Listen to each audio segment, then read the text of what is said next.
حاجي صاحب نن د منشیاتو عالمي ورځ ده. مفکرینو کوشش کړی دی، حکومتو کوشش کړی دی چې څوک نشه نه وي چې ذهني تورې تیار کړي و دا ځای ته، خو لیکن بیا هم سته، بیا هم سیالان خلک نشې کوي، سیالان خلک خپل ژوندون خراب کوي، پیسه پرګاروي او نتیجه یې ویني. یو سړی پر سګریټ په ډبي لیک له دا کینسر جوړېږي، پر هیروین باندې لیک دی، خو بیا هم خلک استعمالوي. انسان به ذهني طور څنګه ورته تیار و؟ په پخوا زمانه کې د صحابو په زمانه کې داسې کار شوی دی یو وخت؟ عام شی دا ده چې کله نشه خو یوازې نشه نه ده، چې منشیات چې کوم دی هغه انسان ته نقصان رسوي، دا باید خلک ګیله کړي. داسې دنیا کې اوس هم ډېر نور شیان هم شته چې انسان ته نقصان رسوي، خو یو شی چې انسان ته نقصان رسوي او ته دا کوشش کوې له اخلاصه، یو خو د زبان ته رادوي، یو له اخلاصه وي. له اخلاصه دا کوشش کوې چې قوم دا هیله کړي. اوس د هغې دپاره حل یې اول شی دا ده چې با اختیاره خلک باید دا شیان هیله کړي. چا سره چې په معاشره کې اختیار شته، چا سره چې نظام دا حکومت ته هغه باید له علي په طرحې اول په خپل عمل په وکړي، دا شیان هیله کړي. دا شیان چې هغوی له اخلاصه هیله کړل په خپله، هغه نظام چې څوک چلوي، بیا هغوی چې څوک یې کوي د هغوی پشتپناه هم نه جوړېږي، د هغوی پشتپناه نه جوړېږي. په دنیا کې، په معاشره کې، په سماج کې، په پوره دنیا کې پرون هم نن هم چې کم فساد پیلاو ده، هغې کې به لا سرکار ګډ وي، لا به سرکار په خپله کوي، یا یې سرپرستي ورته حاصل وي، یا یې په خپله کوي. دا هغه حصه ده چې انسان که غواړي چې منشیات یا کم بل فساد په معاشره کې بندول غواړي، نو هغه حاکمه طبقه، با اختیاره طبقه یې اول په خپله هیله کړي. ته غواړې چې په کور کې، زما په کور کې سګرېټ څوک نه څکوي، ته هیله اوس تیغ څوکې او زوی ته وایي مې څکوه، ته نسوار کوې، ته کوتانې درته شي هلکان ته وایي نسوار مه کوه، دا خو کېدای دا څه دا لکۍ مې خوا سر لګوې، ته هیله کړه. یوه دوم دا ده چې هغوی ته دا تعلیم په ذریعه باندې ګوره دوه شیان له مخه وکړه، په خپله هیله کړه، او څوک چې کوي هغه پشتپناه مه جوړېږه، هغه تر لاس راونیسه. سرکار وي د دغه دپاره، اسلامي سرکار اصل بنیادي نقطه دغه دپاره وي. سرکار ته ولې ضرورت شته؟ ضرورت یې دا ده چې کوم خلک خپل قوتونه، صلاحیتونه او سرمایه او اختیارات په شر کې استعمالوي، هغه تر لاس ونیسي چې دا مه کوه، ځکه ته بل متاثره کوې، ځان هم متاثره کوې، او ته د ځان به دښمن یې، بل متاثره کوې، زوی دې سته، ورور دې سته، مالوال دې سته، تربور دې سته، یار دوست دې سته، بل متاثره کوې. نو هغه خلک چې دا کوم قوتونه او صلاحیتونه او سرمایه په شر کې استعمالوي، هغه به تر لاس ونیسي. جیل جوړ د دغه دپاره ده، خو چې عدل وي، ظلم نه، په ظلم باندې امن نه راځي، په عدل امن راځي. یو په خپله دا شیان هیله کړه. دوم یې پشتپناهي مه کوه. دریم تعلیمي اصول داسې جوړ کړه د تعلیم او د تربیې په نتیجه کې چې قوم له هغې په خپله نفرت وسي، د قوم له هغې نفرت وسي. دا درې نکاته د مسلې حل دي: په خپله هیله کول، پشتپناهي نه کول، د تعلیم او تربیې په ذریعه باندې انسان ته دا ورښیل چې هغه په خپله نفرت ځینې وکړي.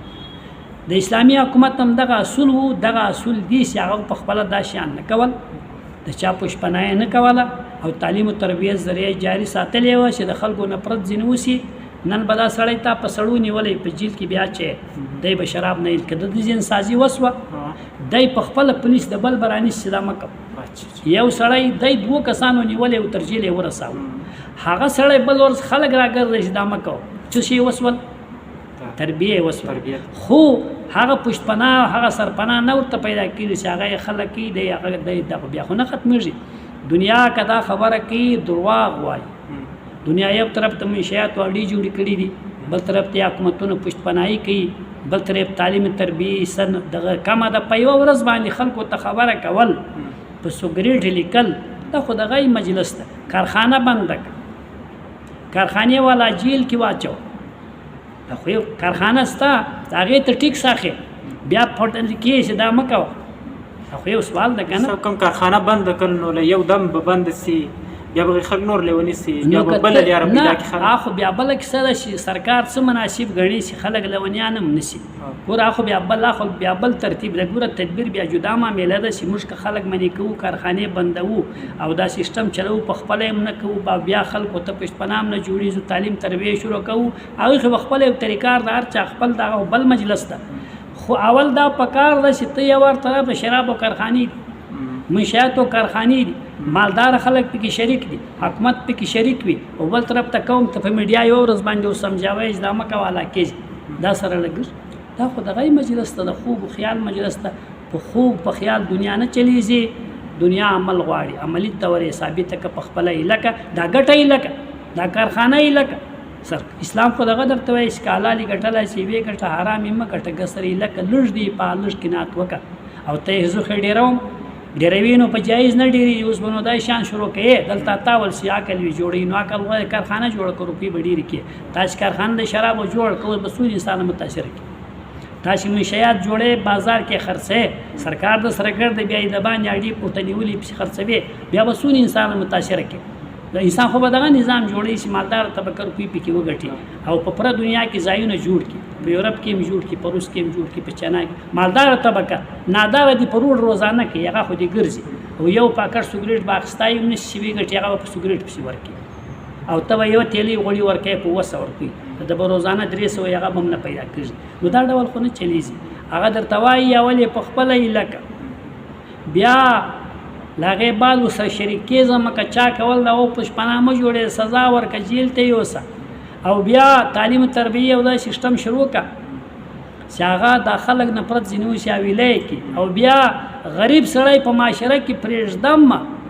روزګار پیدا که خیرات ورکه زکات ورکه صدقات ورکه سرسایه ورکه کپړې په غاړه کې واچو تعلیم بندوبست یې ته وکړه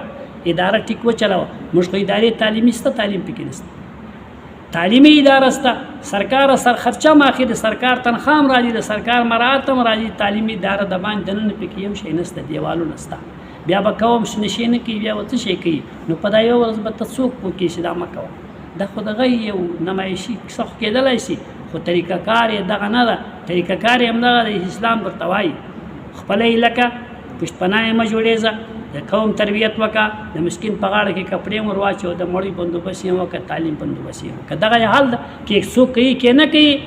بله ورځ مالک ته پیشي او دا خبره به سپینه شي چې ته څونې مخلص یې په خپله دعوه کې